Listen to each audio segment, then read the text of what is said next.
आप सभी को जय श्री राम, जय हनुमान जी महाराज। आज आपको मैं बताता हूँ कि जब मैंने पहली बार हनुमान चालीसा का पाठ किया तो मेरे साथ क्या हुआ। क्या मेरा खुद का स्वयं का जागृत अनुभव है। मैं आज पहली बार आपके साथ शेयर कर रहा हूँ कि जब मैंने पहली बार हनुमान चालीसा का पाठ किया, आज से 2 से ढाई साल पहले, जब मैं इस क्षेत्र में था ही नहीं।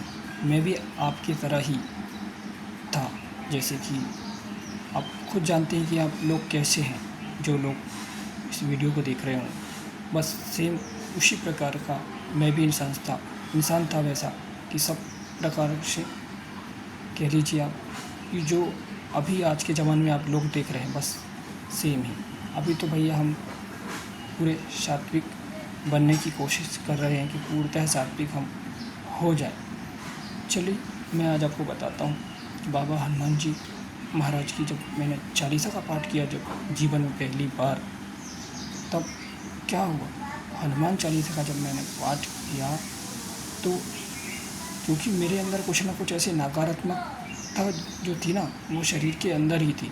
जब मैंने ही जैसे हनुमान चालीसा का पाठ करना प्रारंभ किया, तब मैं देख रहा हूँ कि मेरे जो मुख है ना, ये जो मुख है, ये मुख खुल ही नहीं रहा। मतलब हनुमान चालीसा पाठ आ ही नहीं रहे, बाहर ही नहीं है। ऐसा लग रहा है कोई गला को पकड़ रहा है, जैसे कुछ इस प्रकार का महसूस हो रहा है। और जब मैं हनुमान चालीसा बोलने की कोशिश कर रहा हूँ तो मैं बोल ही नहीं पा रहा हूँ। तो ये क्या है? ये नकारात्मकता है जो शरीर के अंदर बैठा हुआ है। ये मलिनता है जो शरीर के अंदर बैठा हुआ है। मैं बोल ही नहीं पा रहा हूँ। हनुमान चालीसा ध्यान लगा के पढ़ने की कोशिश कर रहा हूँ, लेकिन मैं ध्यान ही नहीं लगा पा रहा हूँ। हनुमान चालीसा मुख से ही नहीं निकल रहा है। तो ये है क्या? ये शरीर के अंदर की मलिनता है। ये शरीर के अंदर में बैठा हुआ है ये मलिनता, ये एक प्रेत और ये एक नकारात्मक ऊर्जा है जो शरीर के अंदर बैठा हुआ था। अब मैंने इसे कैसे हटाया? इसे मैंने हनुमान चालीसा का 1 पाठ, 2 पाठ, 3 पाठ, ऐसे 5 पाठ, 7 पाठ, 11 पाठ, ऐसा पढ़ के मैंने इसको बाहर की तरफ निकाला। अभी तो मुझे कोई दिक्कत नहीं होती। हनुमान चालीसा का पाठ मैं बिंदास पढ़ता हूँ। और हनुमान चालीसा का पाठ मैंने फिर 11 पढ़ी, 21 पढ़ी, फिर 101, 108 हनुमान चालीसा का पाठ भी मैंने किया हुआ है। एक बार में 108 हनुमान चालीसा का पाठ भी मैंने किया हुआ है। और उनके चमत्कार भी हैं। हनुमान चालीसा के पाठ के बहुत चमत्कार हैं। अब हनुमान चालीसा का पाठ नियम लेकर के आप करिए, या तो फिर आप संकल्प लेके करिए। बिना संकल्प के भी, मैं तो बिना संकल्प के ही हनुमान चालीसा का पाठ कर लेता था।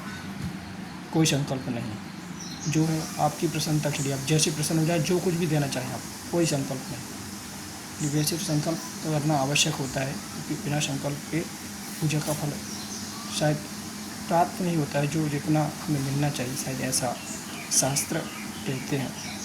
तो संकल्प लेना आवश्यक होता है। कोई भी पूजा पाठ जैसे हम करते हैं, तो पंडित जी भी यदि आपको कोई पूजा पाठ करवाते हैं तो पहले संकल्प दिलवाते हैं। तो वो संकल्प करना बहुत ज़रूरी रहता है, जिससे आपको उस पूजा का पूरा फल आपको प्राप्त हो। और मैं तो बिना संकल्प के ही बहुत सारे मंत्रों का जाप भी कर देता हूँ, बहुत सारे पाठ ही कर देता हूँ। कोई संकल्प नहीं होता। मेरा संकल्प इसलिए नहीं होता क्योंकि मुझे पता है कि जो कुछ भी करने वाले सब बाबा हनुमान जी ही करने वाले हैं। मैं कुछ सोचता ही नहीं। ये सोच लो आप, जो कुछ भी है सब वो ही देंगे, तो मुझे संकल्प लेने की आवश्यकता होती नहीं, क्योंकि मुझे पता है कि सब कुछ वही करने वाले हैं और सब वही सब मिटाने वाले हैं और वही सब देने वाले हैं। इसलिए मैं टेंशन नहीं लेता हूँ। इसलिए मैं संकल्प लेना उचित नहीं समझता। लेकिन हाँ, अभी जब मुझे पता जब हो गया है, जब मैं बहुत सारी चीज़ों को देख रहा हूँ, पढ़ रहा हूँ, समझ रहा हूँ कुछ, तब मुझे समझ में आ रहा है कि हाँ, संकल्प लेना बहुत आवश्यक है। चाहे आप एक हनुमान चालीसा पाठ कर रहे हैं ना, तो उसका भी आप संकल्प लीजिए। उसका संकल्प लेंगे तो उसका आपको फल देखिए, आपको अति शीघ्र ही मिलेगा। तो बाबा हनुमान जी महाराज का हनुमान चालीसा का या मेरा जागृत अनुभव था, कैसा लगा आप मुझे बताएं, कमेंट करके बताएं। यह बहुत ही चमत्कारिक पाठ है, निश्चित ही आपके जीवन को बदलने वाला है। बाबा हनुमान चालीसा का पाठ आप नित्य करिए, फिर देखिए आपका जीवन भी कैसे नहीं बदलता। जय श्री राम, जय हनुमान जी महाराज।